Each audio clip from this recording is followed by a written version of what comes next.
वर्धमानाय निर्धूतिकल्यात्मने सालोकानां त्रिलोकानां यद्विद्यां दर्पणायते।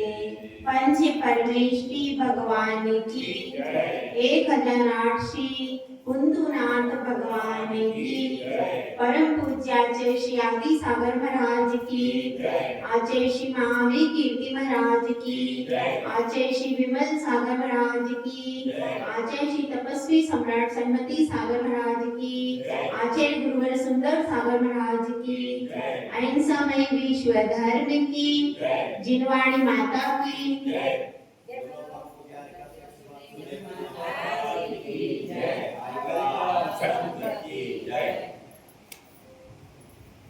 हर सिक्के के दो पहलू होते हैं।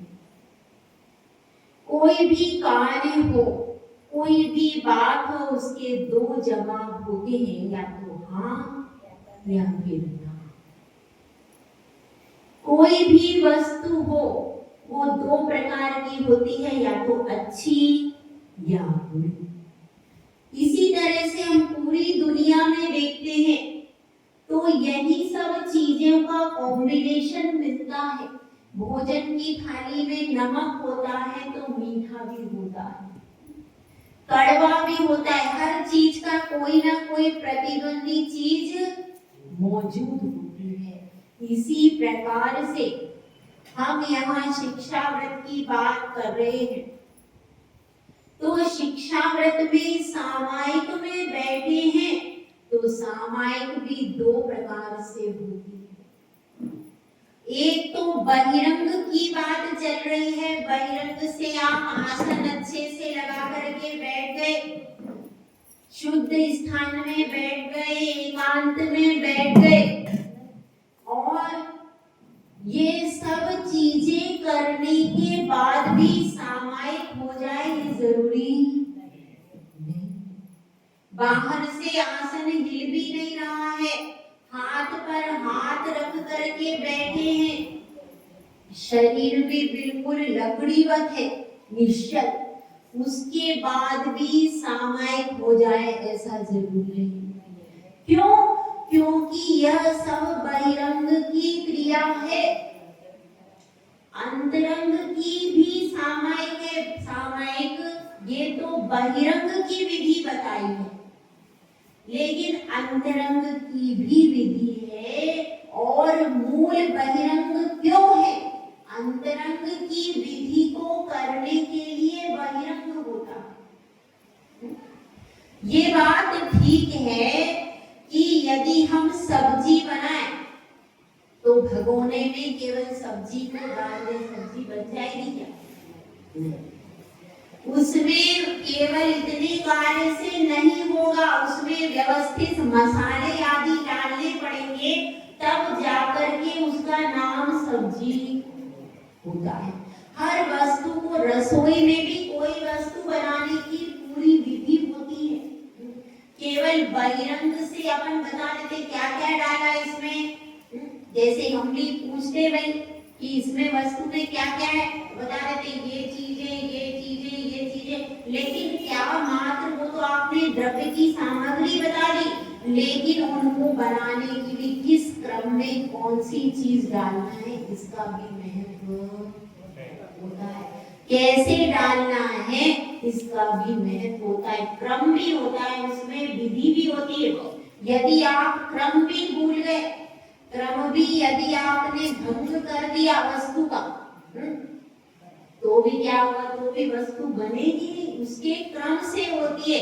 उतनी ही वस्तु हो, उसमें भी प्रपोर्शन होता है। 2:1 है तो 2:1 ही करना, बढ़ा दिया तो सामान बिगड़ जाएगा। इसी प्रकार से यह विधि है। आपने बहिरंग की विधि आचार्य परमेष्ठी ने पूरी बता दी, अब उस बहिरंग में और परफेक्शन लाने का काम कर रहे हैं। क्योंकि जब तक पॉलिश नहीं होती, पेंट तो हो गया, ऊपर से पॉलिश और होती, पॉलिश होने के बाद ही चमक, और आत्मा की चमक चाहिए तो फिर अंतरंग की भी विशुद्धि को बढ़ाना पड़ेगा। जब तक अंतरंग की विशुद्धि बढ़ेगी नहीं, तब तक आपको जो घी है वो प्राप्त नहीं होगा। बहिरंग से देख रहे, अग्नि नीचे जल रही है, तपेली किस पर चढ़ी है, आग पे, उसके अंदर दूध है, ये सब हमें दिख रहा। लेकिन मात्र बहिरंग को देखने से क्या घी निकलेगा? नहीं। जब तक अंतरंग में, उस तपेली में अंदर की पूरी क्रिया होगी, मलाई से घी निकलेगा, तब जाकर के वह आपकी असली चीज आपको प्राप्त हुई। इसी प्रकार से केवल शरीर को स्थिर करने से सामायिक नहीं होती। ऐसे तो और अन्य मति के साधु भी कर लेते हैं शरीर को स्थिर। कई बार जल में बैठ जाते हैं, बिल्कुल स्थिरता, बाहर की स्थिरता अन्य भी लोग कर लेते हैं, कुछ श्रावक भी दूसरे भी कर लेते हैं गृहस्थ। इसमें कोई बहुत बड़ी बात नहीं, कर सकते हैं। घंटों घंटों लोग बैठे रहते हैं सीधे, ऐसे भी लोगों की साधना है। तो अब यहाँ पर यही बात चल रही है, शिष्य यही कह रहा है, क्या केवल बहिरंग की स्थिरता ही सामायिक है क्या? तो गुरुदेव कहते हैं कि बहिरंग की स्थिरता तो चाहिए, उसके बिना भी नहीं होगा, लेकिन इसके बिना भी सामायिक नहीं होगी। अंतरंग की विशुद्धि के बिना भी सामायिक होने वाली नहीं, वह भी जरूरी है और वह भी जरूरी है। दोनों चीजें जरूरी हैं, तब जाकर के आप सामायिक की ओर बढ़ोगे। तो अब यहाँ पर और भी बता रहे हैं कि सामायिक में विशुद्धि कैसे लाएं, इस बात को यहाँ पर बताते हैं। गाथा नंबर आपकी है 100। अपन लोग 100 पर पहुंच गए, 100 रन बन गए। अब केवल 50 बची है, 50 और बन जाएंगे तो अपनी क्या हो जाएगी, अपना व्रतचंड शास्त्राचार पूरा हो जाएगा। 1 महीने का करीब गैप हो गया, लेकिन फिर भी कवर करने की कोशिश चल। तो अब अपन करते हैं 100 नंबर की का व्यापार वैमनस्यात् द्विविनिर्व्यत्या मंतरात्म विनिर्व्यत्या सामायिकं बध्नीयात् दुःखवासे चेत भुक्तेवा। अब इसमें बताया है व्यापार को भी छोड़ना है। कब की बात चल रही है? जब आप सामायिक करो तो व्यापार संबंधी विकल्प को छोड़ो। यदि वही विकल्प अंतरंग में चल रहे हैं तो सामायिक नहीं हो पाएगी।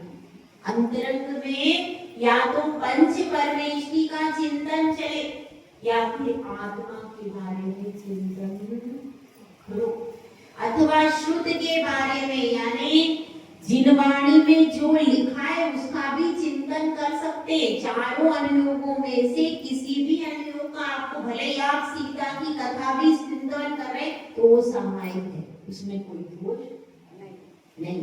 सीता की कथा भी, जो भी हमारे चारों अनुयोग में जो जो विषय आए हैं उसमें से किसी का भी आप चिंतन कर रहे हैं तो कोई सामायिक हो जाएगी। लेकिन आप बाहर का व्यापार का चिंतन कर रहे हैं तो सामायिक नहीं।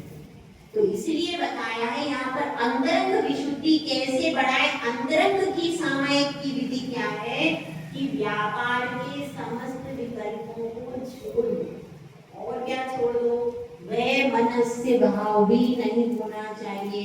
किसी से यदि आपकी लड़ाई हो गई है, हो ही जाता है दिन भर में, जब भी आप समूह में रहोगे तो कुछ ना कुछ होगा ही होगा। ऐसा नहीं हो सकता समूह में रहो और कुछ भी ना हो। तो जब भी अपन ग्रुप में रहते हैं कहीं ना कहीं कुछ ना कुछ हो ही जाता है। तो जब वह हो जाए, मन में किसी के प्रति कलुषता है वैमनस्य भाव है, तो उस वैमनस्य भाव को रख करके यदि हम सामायिक कर रहे हैं कि इसका बुरा हो जाए, तो वह सामायिक कभी, उस वैमनस्य भाव को भी छोड़ दो। कम से कम कुछ मिनट के लिए, कुछ समय के लिए जब आप प्रभु के दरबार में आए हो, उस समय तो छोड़ो। बाद में तो आपको चिंतन करना ही है, जो भी करना है, लेकिन उस समय जब आप सामायिक पर बैठे हो, तो उस समय पर व्यापार के विकल्प को भी छोड़ दो। और किसी से आपकी दिन भर में लड़ाई हुई है, क्योंकि लेटेस्ट ज्यादा प्रभावित करता है कि नहीं है? अगर तुरंत के तुरंत हम जा रहे थे, मंदिर के लिए जा रहे थे, रास्ते में किसी ने टोक दिया और अपनी उससे बनती है नहीं, अरे इसका चेहरा आज कहाँ दिख गया, मूड खराब हो गया, तो अब क्या होगा? तो ऐसा हो जाए, फिर भी भाई हम सामायिक के लिए मंदिर में जा रहे हैं, आज हमारा उपवास है, तो फिर भी उसको वहीं झटक दो, उस विचार को वहीं झटक दो और जाकर के भगवान, तब जाकर के आप सामायिक करोगे। नहीं तो उसका ही चिंतन करते रहोगे तो सामायिक होने वाली नहीं। तो व्यापार के विकल्प छोड़ो, वैमनस्य भाव, चाहे लेटेस्ट हो चाहे पास का हो, कोई भी हो, उस समय पर द्वि मतलब दोनों चीज, कौन कौन सी? व्यापार और वैमनस्य, दोनों चीजों से निवृत्ति होना चाहिए। जब निवृत्ति होगी तो क्या होगा? अंतरात्मा, और इनसे निवृत्ति लेकर के फिर क्या करना है? फिर उपवास और एकाशन में दो चीजें हैं आपके पास, कौन सी? उपवास और एकाशन जब किया हो आपने, अष्टमी चौदस को भी कर सकते हैं, और भी जिनके किसी के नमोकार मंत्र के व्रत चलते हैं, कोई भक्तामर का चलता है, जो निर्गुण संपत्ति का है, जो भी व्रत आप कर रहे हैं, उस व्रत में क्या करना चाहिए? सामायिक को बढ़ाना चाहिए। ऐसा नहीं है कि उपवास कर लिया तो अपने को सामायिक नहीं है, पूजा आदि तो आप बहुत अच्छे से कर लेते हो, लेकिन उपवास के दिन सामायिक भी करना चाहिए। क्या करते हैं? उपवास के दिन ज्यादातर लोग सिर्फ पूजा और जाप ही करते हैं, सामायिक बहुत कम लोग करते। कौन? जो कि व्रती होंगे वही ज्यादातर सामायिक करते, बाकी सामान्य लोग सामायिक पर ध्यान नहीं देते। जबकि क्या लिखा है इसमें? सामायिक को बढ़ाओ। आपने एकाशन किया, एक समय आपका बचा, एकाशन से क्या बचता है? सुबह भोजन किया, शाम को भोजन नहीं बनाया या आपने नहीं किया, तो क्या बचा? समय बचा कि नहीं आपका? उस समय को, जो आपका समय बचा, उस समय को सामायिक में लगाओ। और यदि उपवास किया है तो उस समय भी कम से कम 2 टाइम की सामायिक करना चाहिए। कोई भी व्रत करो, यदि आप सामायिक नहीं करते हो तो फिर क्या है? पूजा में तो जिनेंद्र भगवान का गुणगान होता है कि नहीं? पूजा में तो पूरी तरह से पंच परमेष्ठी का गुणगान होता है, और जाप भी उनकी ही है। फिर आप अंतरंग से कषायों को हटाने का, मन को निर्मल करने का उपाय तो सामायिक में।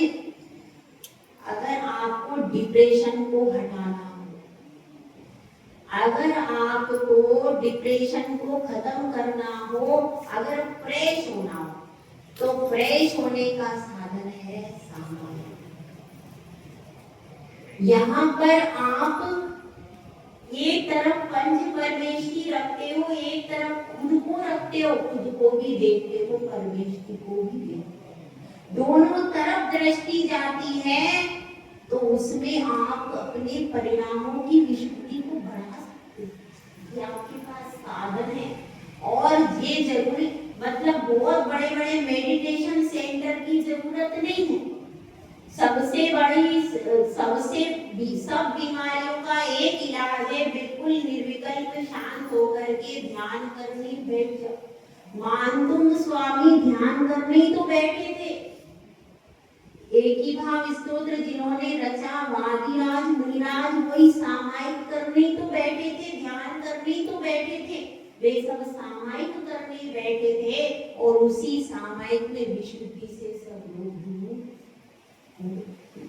तो ये सामायिक जो है यह सब प्रकार के रोगों का इलाज है, इसलिए इसमें विशुद्धि बनाना चाहिए। विशेष तौर से मानसिक रोग अगर किसी को हो और अगर वो डेली सामायिक करना शुरू कर दे तो उसका मानसिक रोग तो दूर हो ही सकता है, पूरी गारंटी है। शारीरिक रोग भी दूर हुए ही हैं मुनिराजों के।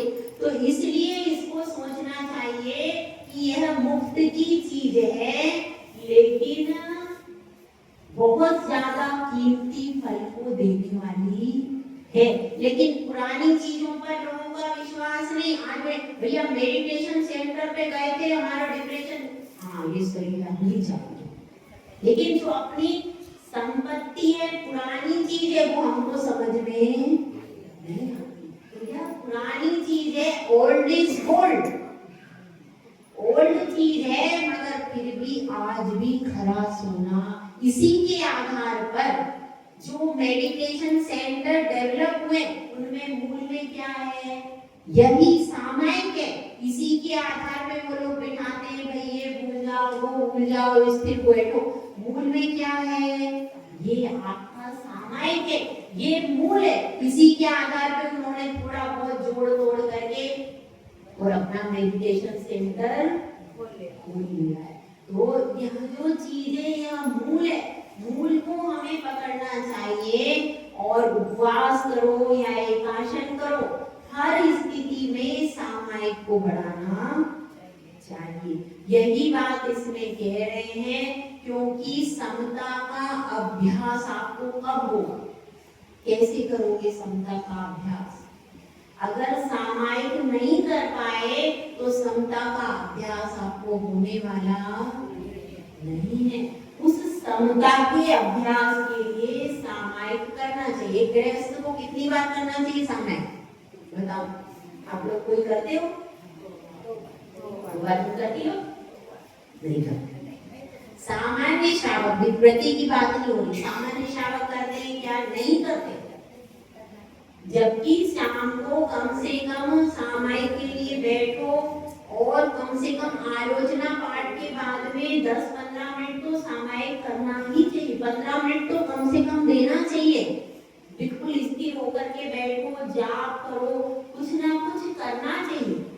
उससे क्या होगा, दिन भर के विकल्पों से आप बिल्कुल, और सामायिक करने के बाद आपको फ्रेश होना चाहिए, बिल्कुल माइंड शांत, एकदम अच्छा, प्रसन्नता आ जाए, लगे कि आज हमारा जीवन सफल हो गया। तो उस सामायिक का मतलब है। और अगर गहराई से, अभी हम लोगों ने ध्यान किया था, कैसे हो गए थे, सब फ्रेश हुए थे कि नहीं? तो वैसी ही सामायिक होना चाहिए, बिल्कुल फ्रेश हो जाओ, आहा आनंद आ गया, ऐसी अंदर से अनुभूति आती है, तब वह अपनी सामायिक सफल होती है। ठीक है, तो ये 2 प्रकार की विधि है। और अब आगे बता रहे हैं कि 5 व्रत अपन ने लिए थे, कौन कौन से? 5 अणुव्रत। तो वह 5 व्रतों को भी पूर्णता दिलाती है सामायिक। 5 अणुव्रत जो लिए है ना श्रावक ने, वह 5 व्रतों को भी पूर्ण कैसे कराती है, इस बात के लिए बताए गाथा नंबर 101। सामायिकं प्रतिदिवसं यथावदप्यनरसेन चेतव्यम् व्रत पंचक परिपूर्ण कारणमवधान युक्तेन। सामायिक कब कब करना चाहिए? रोज करना चाहिए सामायिक, प्रतिदिन करना चाहिए। और क्या करना चाहिए? यथावदप्य नलसेन चेतव्यम। अनलसेन, अनलसेन मतलब आलस्य को छोड़ करके, आत्मा को जागृत करके करना चाहिए सामायिक। आत्मा उसमें जागृत होना चाहिए और बाकी के सब विकल्प कैसे होना चाहिए? छूटना चाहिए। तो चेत हमें अपने आप को जागृत करना चाहिए उसमें, और पूरी चेतना के साथ में, ऐसा नहीं सो रहे हैं, नींद आ गई, हाँ भाई आप हो गई क्या समय, हाँ हो गया क्या 1 घंटा, हाँ हो गई समय। कभी मतलब जैसे कि बैठे बैठे आंखें लग गई, हाथ में माला है, क्या सोच रही, हाँ भाई आधे घंटे करूंगा, फिर आधे घंटे हो गया पूरा, उतने में लोग सही आगे बुलाने, चलो अब घर चलते, पूजा मेरी पूरी हो गई, हाँ कितना समय, आधा घंटा हो गया, हाँ हो गया, चलो चलो हो गई समय। ऐसा नहीं, उसमें अब इसमें एक कथा आती है, अब देखो इसमें एक कथा आती है। एक महिला सामायिक कर रही थी, बूढ़ी महिला थी, बहुत अच्छे से सामायिक कर रही थी, आसन पे बैठ के ध्यान में बैठी, और थोड़ी सी नजर उसने खोली। अब इतने में क्या हुआ, एक दूसरी महिला आई और वह एकदम से उसकी चटाई थी, उसने चटाई दिखाई, उसमें उसका पैर आ गया। अब वो जोर से चिल्लाई, मेरी चटाई पे पैर कैसे रख दिया तुमने? तो वो कहने लगी, क्षमा करी माता जी, क्षमा करना, माँ जी क्षमा करना, और मैं अपने बेटे को खोजने आई थी, मेरे को आज मेरा बेटा खो गया, तो मुझे कुछ भी नहीं दिख रहा है, लेकिन आप तो सामायिक कर रही हो, आपको ये कैसे दिख रहा है, मैं कैसे दिख गई? आप तो सामायिक, मेरे को मेरा बेटे के अलावा कुछ नहीं दिख रहा है, लेकिन आप तो सामायिक कर रही हो, तो आपको मैं कैसे दिख गई?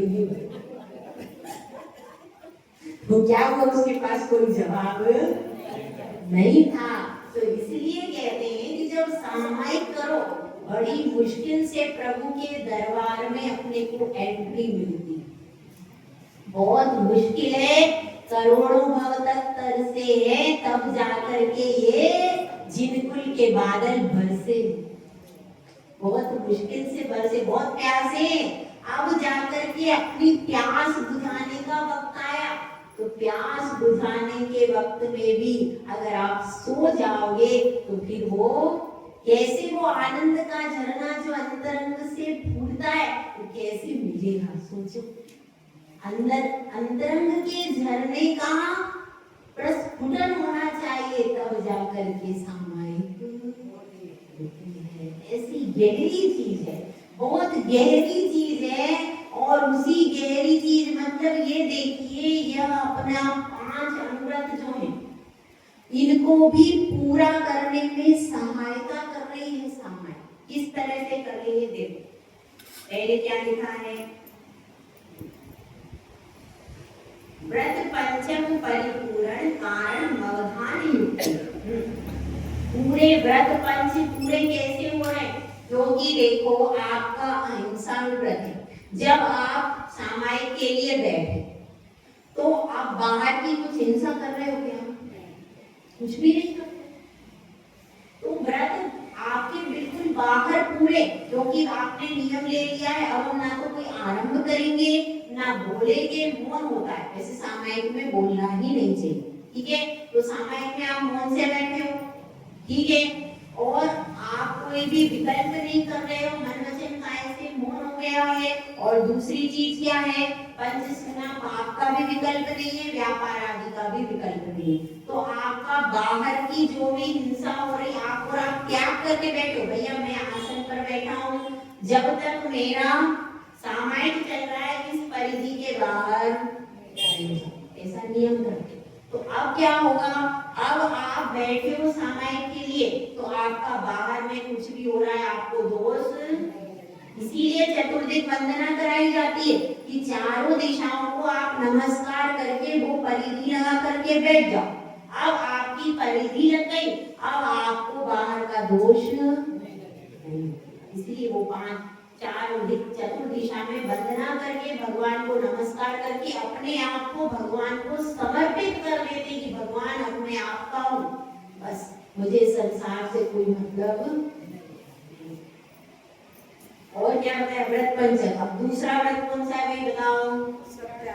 सत्यानुव्रत। सत्य वचन, अपन असत्य वचन कुछ बोलेंगे क्या? नहीं बोलेंगे, क्योंकि वचन का तो मौन ही है। तो वचन से, मुख से भी असत्य वचन नहीं बोलेंगे सामायिक के समय, तो आपका असत्य वचन का कोई मतलब ही नहीं, तो आपके सत्य व्रत रहे कि नहीं? मन वचन काय से ना झूठ का चिंतन करना, ना मुख से झूठ बोलना। तो आपका हो गया ना, सत्याग्रह भी पढ़ लिया। उसके बाद कौन सा है? अचोर्यान व्रत। तो आप किसी की कोई चीज चुरा ही नहीं रहे हैं उस समय पर, कहाँ चुरा? ना मन में भी चिंतन नहीं आना चाहिए, ये भी बात है। अगर चुराने के भाव भी अंतरंग में हो रहे हैं तो आपकी सामायिक नहीं होगी, इसीलिए वो भी नहीं होना। उसके बाद चौथा कौन सा है बताइए? ब्रह्मचर्यामृत। अब भले ही आपके घर में पत्नी है, पति है, जो भी है, लेकिन अब आप भगवान के सामने अथवा अपने कमरे में कहीं भी सामायिक में बैठे हो तो आपका पूर्ण ब्रह्मचर्य है कि नहीं है? उस अवधि में आपका पूर्ण ब्रह्मचर्य है कि नहीं है? आपका ब्रह्मचर्य पूर्ण।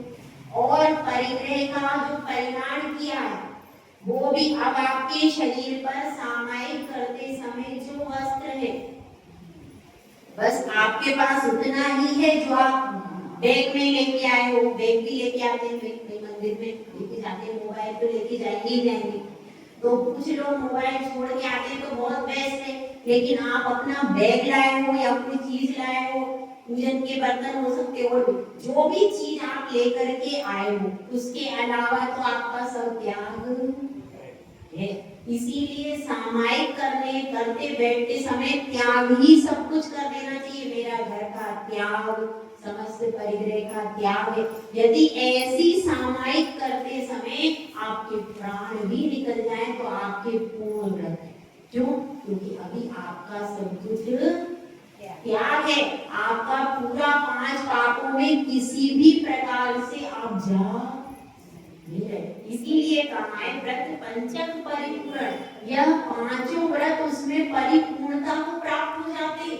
इसमें सामायिक के समय बैठा व्यक्ति है तो उसके पांचों व्रत हालांकि अड़ुव्रत है, लेकिन उसके बाद भी वे पूर्णता को प्राप्त हो जाते हैं, पूर्णता हो जाती है उसमें। जिस प्रकार से एक माता जी भी बैठी हुई है सामायिक में, हालांकि उनका उतना नहीं है, उनका उतना परिग्रह का पूरा जीवन भर के लिए त्याग है।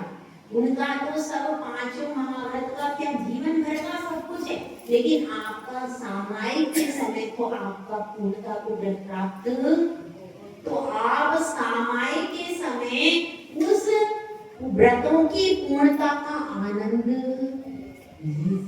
आपके पास अवसर आया है। तो इस अवसर में धीरे धीरे श्रावक यदि अनुभव करे तो वह पूर्ण व्रतों की वह आनंद ले सकता है। ठीक है, अब एक भजन के माध्यम से अपन बात को पूरा करेंगे। देखिए सामायिक में कैसे चिंतन करना चाहिए उसके ऊपर ही भजन है। नजारे जहाँ के लुभाते तुझे, तू वीरान राहों पे बड़े गम न कर। सहारे अदा से बुलाते तुझे, अकेला तू निज में विचरे गम न कर। बड़े काफिले जो तेरे पास से निकल जाए फिर भी न मायूस हो, निकल जाए फिर भी न मायूस हो। अकेला ही मंजिल को तू पाएगा, किसी गैर से बेखबर गम न कर। नजारे जहाँ के लुभाते तुझे, तू वीरान राहों पे बड़े गम न कर। किसी साथ की अब न उम्मीद हो, किसी हाथ में अब न तकदीर हो। किसी साथ की अब न उम्मीद हो, किसी हाथ में अब न तकदीर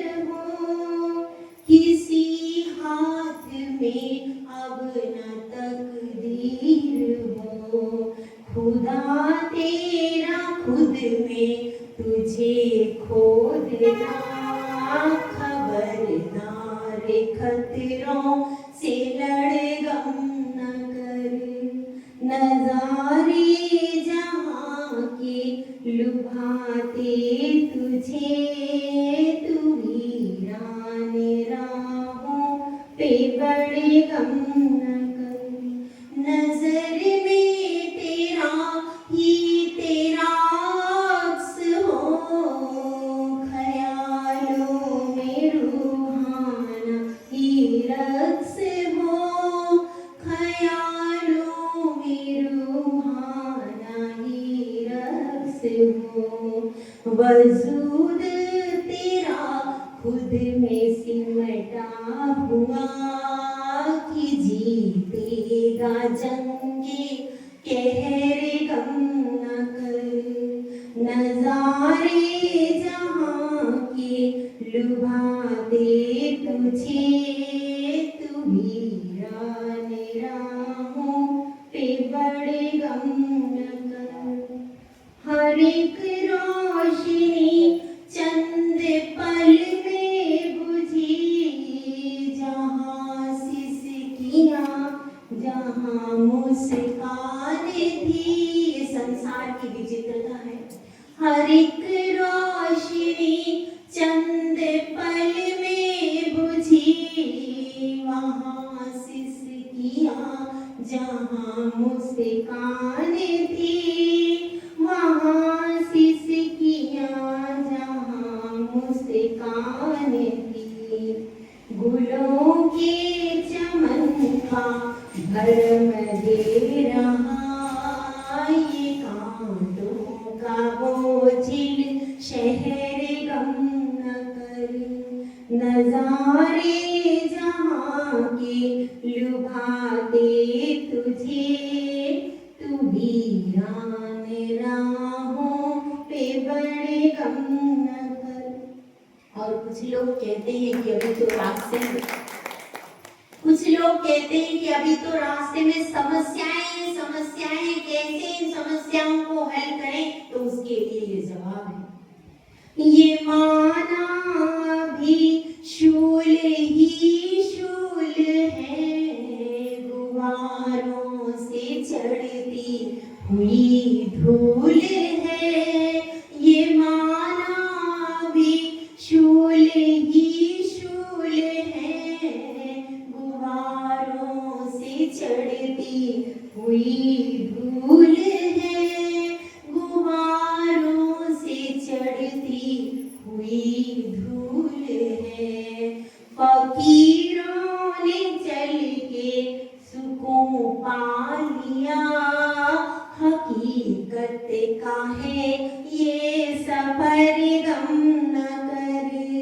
नजारे जहाँ के लुभाते तुझे, तू वीरान राहों पे बड़े गम न कर। सहारे अदा से बुलाते तुझे, अकेला तू निज में विचरे गम न कर। जय बोलिए।